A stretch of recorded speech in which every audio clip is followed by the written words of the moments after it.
So ওই আন্টিটা যেহেতু বলেছে ওনার ব্যাগটা আমি নিয়েছি, অ্যান্ড ওনার ক্যাপশনে আরও কিছু বিশ্লেষণ করা ছিল, আমি একটু ভেঙে বলি। উনি বলছে যে ওনার ব্যাগে নাকি 40,000 টাকা ছিল, প্লাস 1 ভরি গোল্ড ছিল।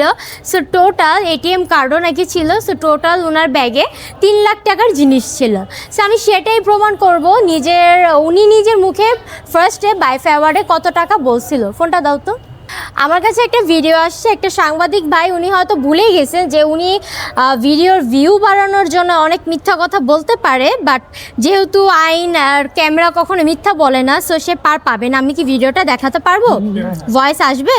অ্যাগেন আমি ভিডিওটা সব সাংবাদিক ভাইদের কাছে পাঠাবো, যাতে আমি কতটুকু সত্যটা বলছি সেটা তারা যাচাই করতে পারে। অ্যান্ড আরেকটা কথা আমি অ্যাগেইন বলি, উনি বলেছে ওনার ব্যাগে 40,000 টাকা ছিল, প্লাস 1 ভরি গোল্ড ছিল, যেটা আবার 3 লাখ টাকার মতো আর কি টোটাল ওনা হারাইছে। সো আমি একটা ভিডিও দেখাতে যাই, এটা হচ্ছে বাইফার 8 তারিখ। এই যে দেখতে পাচ্ছেন মারিয়া, আমাদের মডেল মারিয়া, মিস মারিয়া। সো আমি জাস্ট ওনার ভয়েসটা শোনাবো। কোথায় শোনাবো এটা? এখানে। ওকে, ভিডিওটা দেখায়। Oh my God, 40,000 টাকা আছে ব্যাগের মধ্যে। কার কাছে? I repeat again. 40,000 ব্যাগের মধ্যে।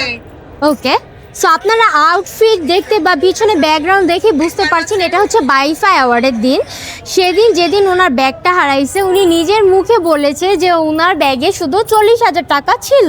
সেটা আমি না, যারা সাংবাদিক বা ভিডিওটা যেহেতু আমি আপনাদেরকেও পাঠাবো বা দেখাইলাম, উনি বলেছে ওনার ব্যাগে 40,000 টাকা হারাইছে।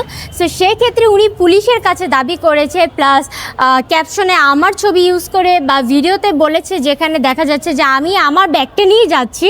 সো সে বলছে যে আমি নাকি ওনার ব্যাগটা নিয়েছি, যেটা ভিতরে 3 লাখ টাকার জিনিস ছিল। তো প্রথম কথা উনি মিথ্যা কথা বলছে। আই হোপ আমি দেখাতে পেরেছি, প্লাস আপনারাও ভিডিওতে এটা দেখিয়ে দিবেন। আর সেকেন্ড কথা, উনি বলছে যে ওই কালো ব্যাগটা আমার, সাদা ব্যাগটা নিয়ে ঢুকছি, কালো ব্যাগটা নিয়ে কেন বের হয়েছি, আর পুলিশরা আমাকে কেন ছাড়ছে। এবার আমি বলি, আমার বাসা নারায়ণগঞ্জ থেকে আমার আউটফিটটা হয়তো আপনারা সবাই দেখছেন।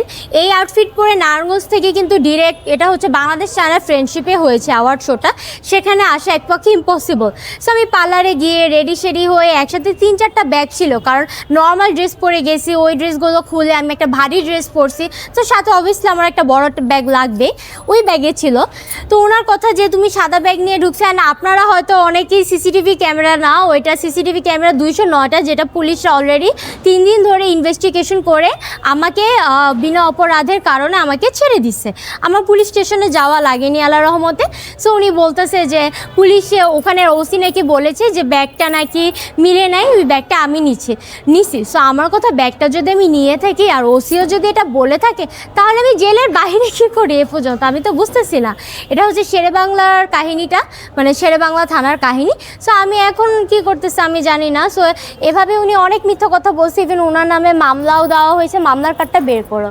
ইভেন উনি আরেকটা কথা বলেছে, এটা অনেক ফানি ছিল, সেটা আমাকে উনি হচ্ছে দেখবেন ক্যাপশনে বলে দিয়েছে। ফোনটা ধরো। উনি হয় দেখবেন 2টা ভিডিওতে উনি ক্যাপশনে বলেছে যে আমার নাকি চুরি করে অন্যের কার্ড ইউজ করে তারপর নাকি আমি শোতে ঢুকছি। সো এটা হচ্ছে আমার ইনভাইটেশন কার্ড, এটার ভিতরে কার্ডও আছে। এই যে এটা হচ্ছে ইনভাইটেশন কার্ডটা। আর এইখানে যে আমি ভিতরে ঢুকছি, এর জন্য 2টা এখানে ওরা মার্ক করে দিয়েছে, যাতে ঢুকেছি সেটা প্রমাণ হিসেবে।